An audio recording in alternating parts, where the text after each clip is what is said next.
Let us run with endurance the race that is set before us, looking to Jesus, the founder and perfecter of our faith. Christians have bank accounts on earth, but also accounts in heaven. They lay up treasures where moth and rust do not corrupt. Today we'll learn why the long-term view is best. Investments in things eternal bear a return we cannot even imagine. From the Moody Church in Chicago, this is Running to Win with Dr. Erwin Lutzer, whose clear teaching helps us make it across the finish line. Pastor Lutzer, those who trade in the stock market hope for a quick profit. What you're talking about is quite different. It really is very different, Dave, when you stop to think of it, and this is my heartbreak. What we have today as Christians, and all of us, I think, are a part of this, we invest in this world sometimes as if the world to come doesn't exist, when in point of fact, the world to come is eternal. And so that's where our investment should really be. And you know, speaking of investments, I've written a new book entitled The Eclipse of God. I wrote this book because ultimately our hope has to be in God, and there are two doctrines that destroy the church. One is the essential goodness of man, and the other is the tolerant God that we have created within our own minds. So, to put it very briefly, we have sanitized sin, and we have said to ourselves that God is whatever we want him to be. And my burden is we have to get back to the God of the Bible. At the end of this program, I'm going to let you know how this resource can be yours, but for now, let us listen. Many years ago, I read a book entitled The Day the Dollar Died. Actually, the book was misnamed. It should have been The Day the Mark Died. It was the story of what happened in Germany after World War II when the mark was devalued. I remember in chapter 1 there was an interesting story about a dear Christian woman who saved all of her German marks. Because she didn't trust the bank, she put them into a bag and she kept them at home. And then one day she took a walk to a Bible school to give it to the school that was training students for ministry that was trying to start up after a terrible war. And the president of the school, his heart broke as he had to tell her that her marks were worthless. The German government had actually canceled the mark just the day before, and so this bundle of money, the best thing that could be done with it is to be burned. Well, we don't live in a day and age when the dollar actually has been canceled, but we do live in a day and age when obviously we do not have enough dollars, do we? All over the country today, ministries are suffering. You find that families are having their difficult time, and the reason is very obvious. Some of you are those who have lost your jobs. Some of you are underemployed. Some of you who have your jobs may fear for the future. And so we're all in the same boat. What does the Bible have to say about money? Today we're going to look at a very fascinating parable that Jesus told. It's a parable that some people have had a problem with because it appears, if you read it wrongly, it appears as if Jesus was justifying dishonesty. But if you read it more carefully, obviously Jesus would never justify dishonesty. What Jesus is doing is pointing out the need for wise use of money and shrewdness. It's found in the 16th chapter of the Gospel of Luke.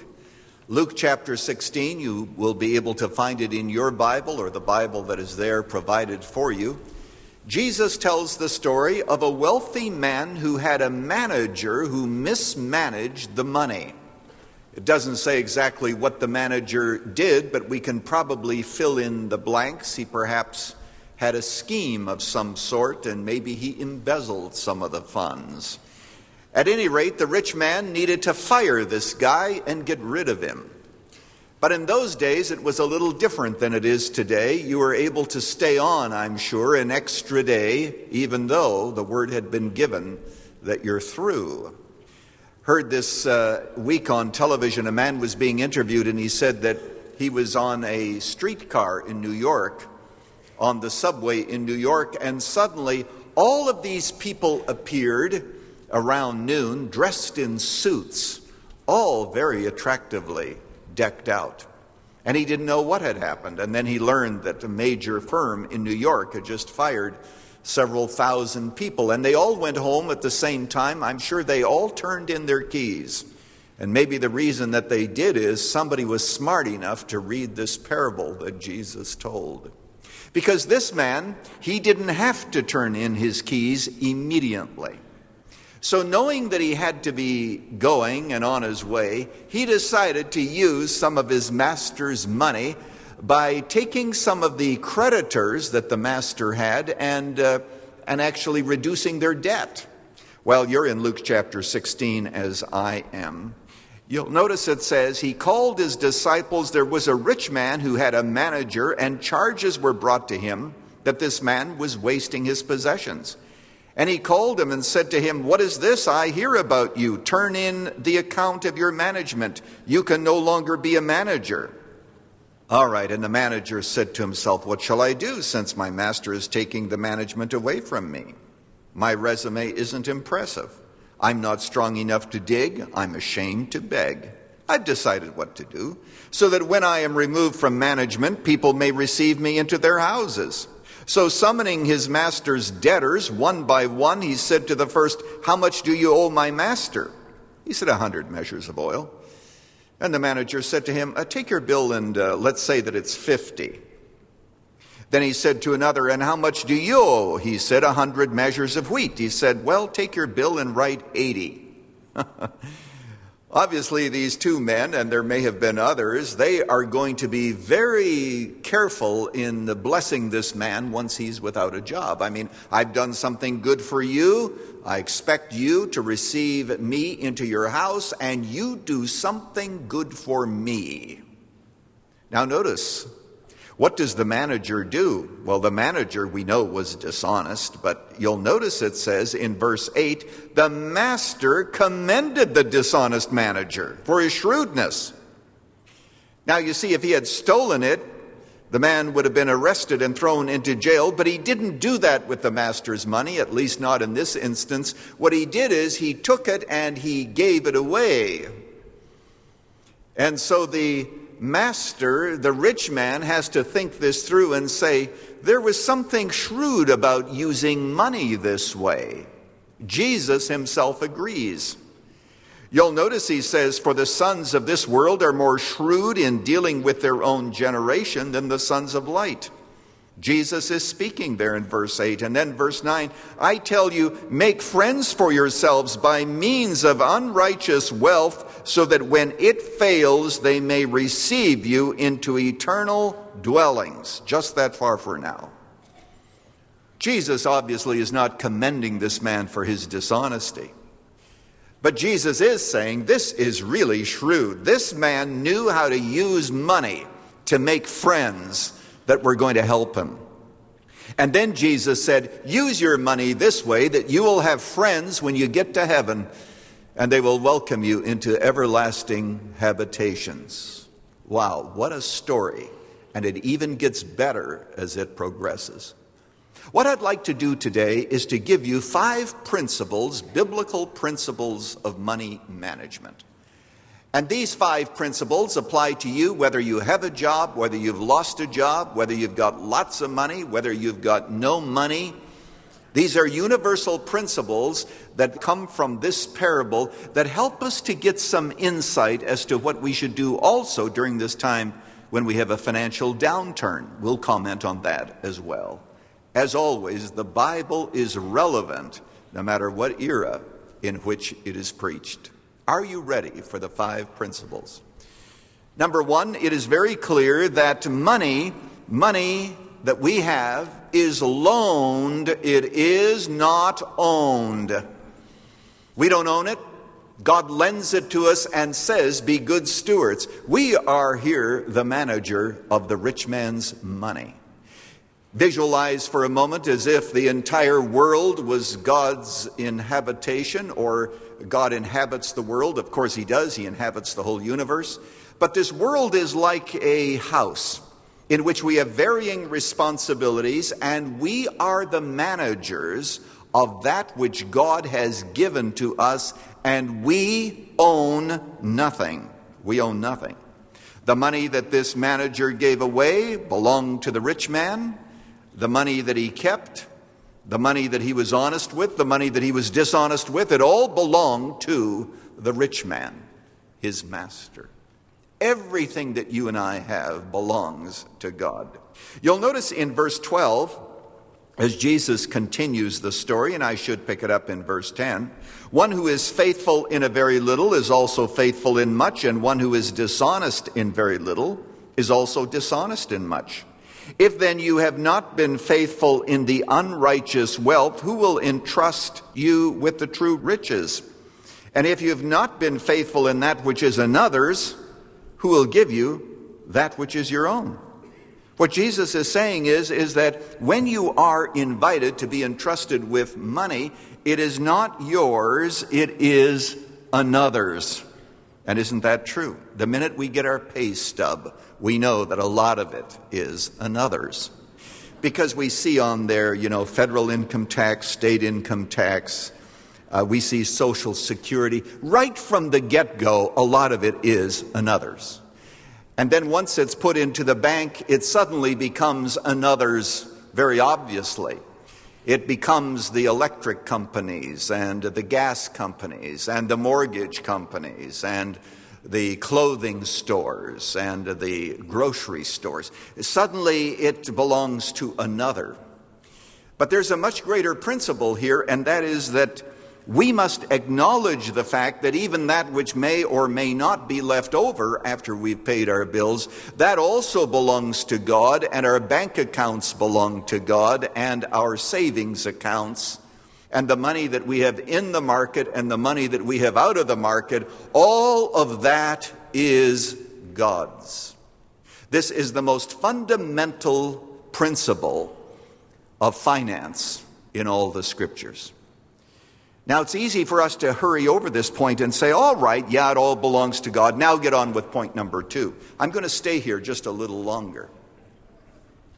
Because you see, when we really believe that it all is God's, we're not going to be as concerned about it, because we realize then that it is God's money that was devalued last year. That's God's money. It immediately takes a lot of weight from your shoulders. It is God's money that grows at an interest rate of 2% or that falls at an interest rate of 10%. It is God's money. And once you acknowledge it to belong to God, you look at it differently. I believe that one of the reasons that there are many, and I speak very hesitantly here because it may not be universally applicable, but the reason that so many are going through terrible financial times are because, like this manager, some of us have been mismanaging God's money. And this is a parenthesis, but one way that we can do that is no longer asking God how we should spend our money, and no longer trusting God for what we need, but immediately bypassing all that by using the credit card.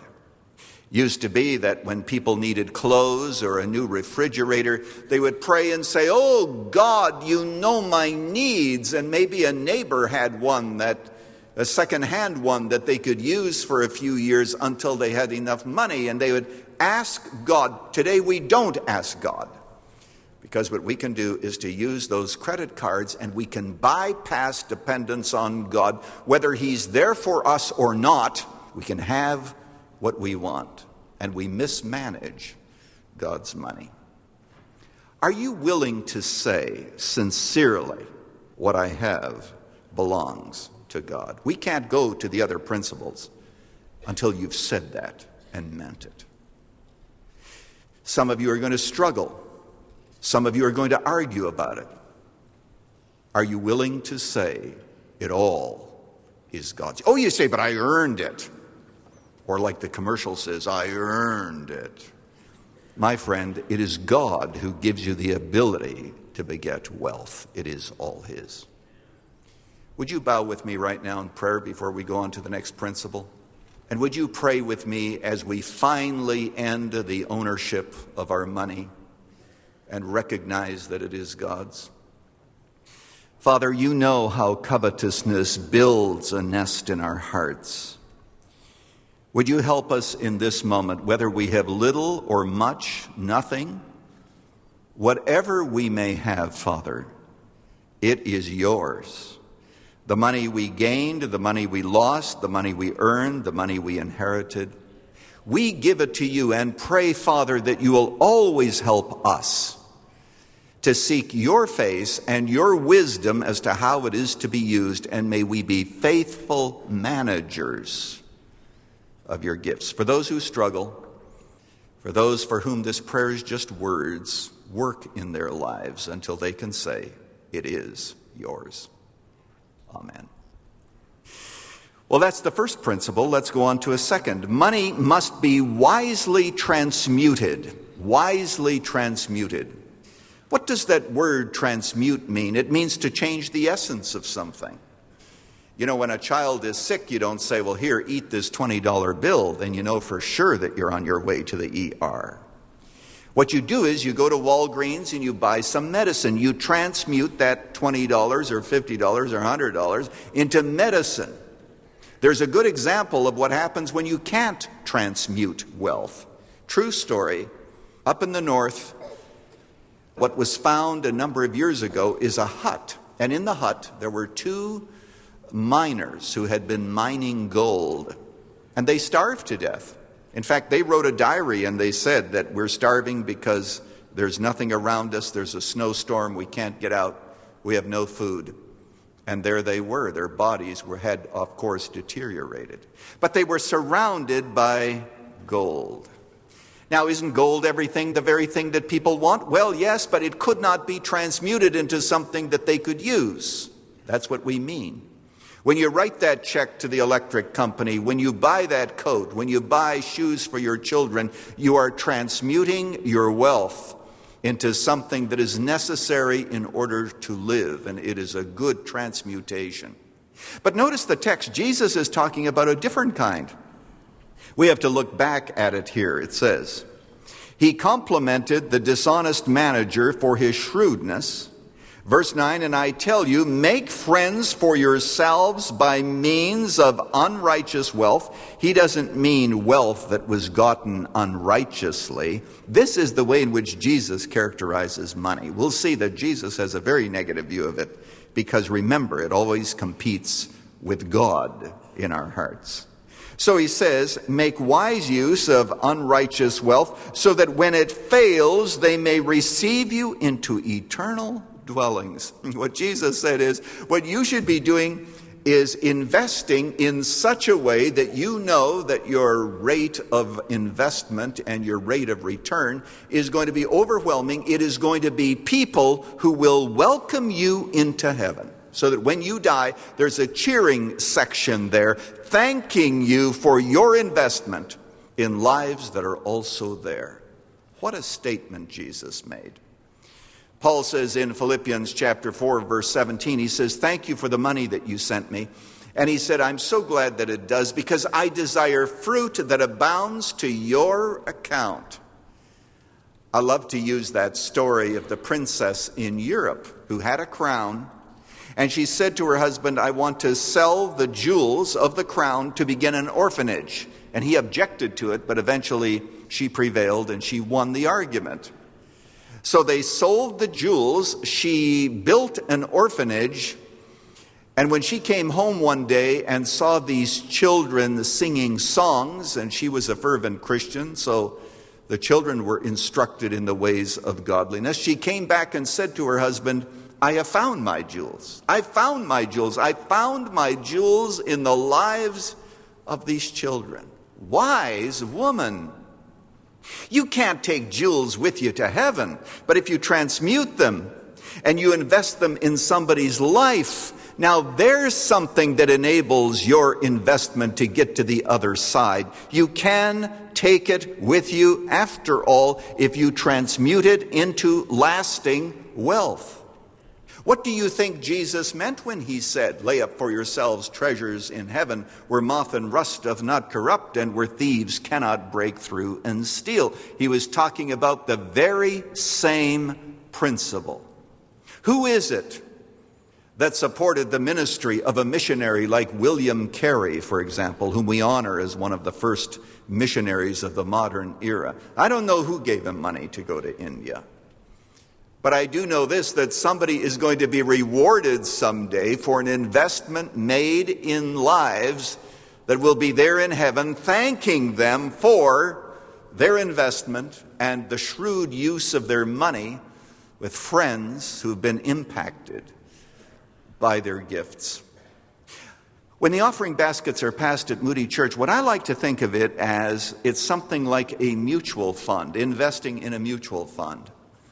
Because you know that when you're giving, you're investing in children's ministries, in family ministries. You're investing in the lives of young people, singles, college students, professional people. You're investing in the lives of missionaries around the world. And in that sense, we are all committed together, and we are seeing lives changed, lives that will meet us in everlasting habitations. I'm sure that this is true of you too, but in addition to giving to Moody Church, Rebecca and I support missionaries, other missionaries as well. I'd like to think that when I get to heaven, there'd be at least one person who would rejoice and say, "Thank you for your gift and the impact that it had in my life." Talking about your return on investment, your ROI.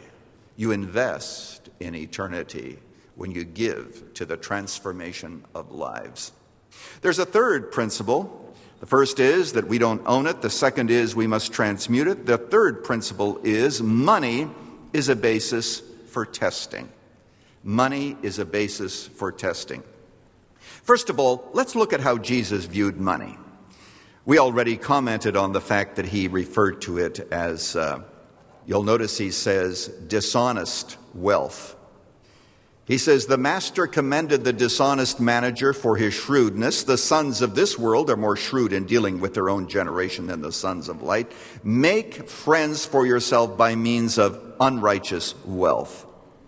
You know, the old King James, God bless it, it had a different kind of language, but here the King James used to translate it filthy lucre. We may not know the meaning of that exactly today, though you should. Yes, my friend, money is very tempting, and Jesus warned against it many, many times. Not the riches itself, but of course, as riches increase, we tend to depend on them. And you've heard me say it before, that the problem with money is that it makes all of the same promises as God. We're living in a society where God is oftentimes redefined, and he becomes exactly what we want him to be. That's why I've written my new book entitled The Eclipse of God. My desire is that we get back to the God of the Bible, the God of eternal values, and of course that undergirds society and all that we believe. For a gift of any amount, we're making this resource available to you. Hope that you have a pen or pencil handy, because this is what you do now. Go to rtwoffer.com.